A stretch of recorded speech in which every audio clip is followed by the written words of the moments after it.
होइन कहाँ गइजे भनेर खोज्दा खोज्दा गरिसके यहाँ पो रहेछ। के भयो आमा? अनि कति काम गरे कि भाउजू चाहिँ त भाउजूले गरिहाल्छ नि। हिँड थपक्क माइत आएर पनि काम गरेकी चाहिँ गर जा आराम गरेको छिन् भए पनि। अब एक दुईटा थालबाटी माग्न सघाएको त भाउजूलाई कति भाउजूले मात्रै गर्नुहुन्छ नि। होइन तेरी भाउजूको के नै काम छ र? गएर उहाँ बिहानबाट केही कामै छैन, त्यही खाना बनाउनु छ, धन्न थालबाटी माग्नु छ, त्यति नै त छ। बिहानदेखि गएर झाडु झप्टा गरो। हाम्रो पालामा कति काम गर्थ्यौँ हामीले, त्यति काम गर्दा मरिन्छ। केही टेन्सन गर्नु पर्दैन, त्यही भाउजूको आरामै आराम छ। उहाँ सुतिरहेकी चाहिँ होला।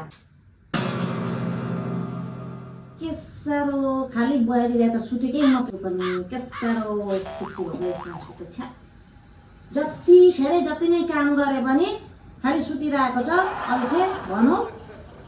किन मन लाग्दैन? अब त म माइत गयो भने आउँदा नै आउँदिनँ। कपडा पनि कति साह्रो छ्याक बात्तै लागिसक्यो।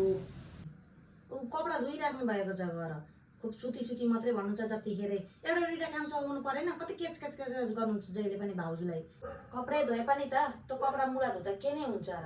त्यति मुला धुन सकिँदैन? हाम्रो पालामा कति थोक गरिन्थ्यो। झन् माइत आएकी छोरी भनेर म चाहिँ आराम गर भनेर भनेको अरे त झनै पो चाहिँ रिसाउँथे। भाउजू खुबै मर्न आँटिछ तेरी भाउजू। भोलि पर्सि बुढेसकालमा त सहारा तिनै भाउजू हुन्छन्, बुझ्नुभयो? कोही आइदिँदैन तपाईँले काम गर्दिन, सहारा हुँदैन, बिमारी हुँदा तपाईँलाई पानी दिनको लागि मान्छे बाहिरबाट आइदिँदैन त, तिनै भाउजू हुन्छन्। यति मजाकी भाउजू भेट्नु भएको छ, क्याच गर्नुहुन्छ जहिले पनि। शान्तिले मायाले राख्नु छैन, अनि पो उसलाई पनि आफ्नो घर जस्तो लाग्छ, आफ्नै आमा जस्तो लाग्छ, अनि पो बसिन् त। यसरी नै के चिज राख्नु भयो भने तपाईँसित बस्ने हुन् तपाईँकी बुहारीहरू।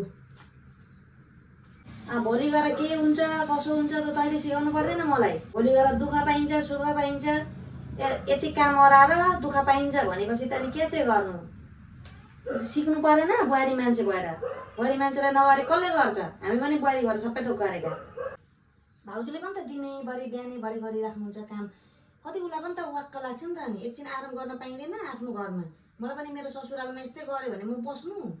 त्यस्तै त हो सबैको, एउटै सोच्नुपर्छ, बुझ्नुभयो? लाठी नौ तुतुरु नचला जा गएर बेसी बोल्छे।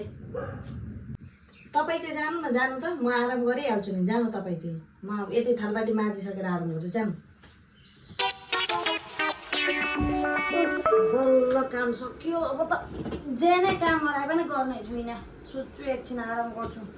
कस्तो कमजोरी भइसकिसक्यो, निन्दा लागिसक्यो। कति काम अराउनु भएको नि। छ्या अब त म सुत्छु जे नै गरे पनि।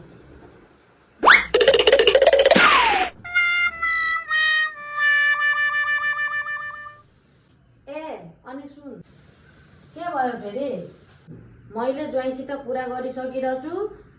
यो 16 सरातमा चाहिँ मेरी छोरी यहाँबाट माइतदेखि घर जान्न। 16 सरात नसकिकन म पठाउँदिनँ। एकदम हाम्रो नियम छ, मेरी छोरी माइत आएपछि 16 सरातमा आएकी छे एकदम पितृको लागि पनि धेरै राम्रो हुन्छ। त्यसैले गर्दा फेरि त यो घरदेखिबाट जब 16 सरात सकिन्छ अनि मात्रै जालिस्। त्योभन्दा अगाडि म पठाउँदिनँ भनिदिरहेछु। हे भगवान, ज्वाइँलाई भनेर हुँदैन के? ज्वाइँले भनेर केही पनि गर्ने होइनन्। सासु आमालाई चाहिँ भन्नुपर्ने हो, सासु आमाले चाहिँ गर्छिन्। अनि बस भनिन् भने सासु आमाले बस भनिन् भने बस्छु, सासु आमाले हिँड आइज भनिन् भने अब जानै पर्यो नि। के गर्नु? के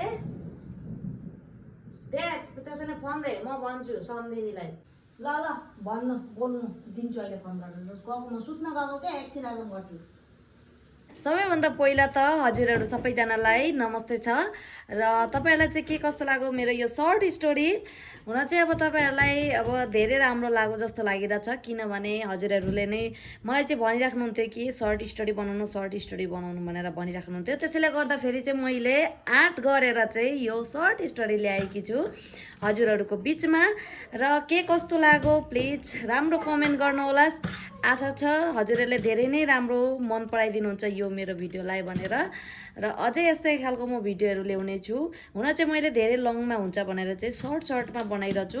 एपिसोड 1 एपिसोड 2 पारेर बनाइरहेको छु र सासू बुहारी नन्दहरूको चाहिँ कस्तो जोडी भइरहेछ कमेन्ट गरेर भन्नुहोलास्। हुनसक्छ मबाट गल्ती भएको पनि हुनसक्छ, त्यसको लागि म माफी पनि चाहन्छु र अझै योभन्दा पनि म राम्ररी बनाउने छु भिडियोहरू चाहिँ। र त्यही पनि आशा छ तपाईँहरूले धेरै नै मन पराइदिनुहुन्छ भन्ने चाहिँ।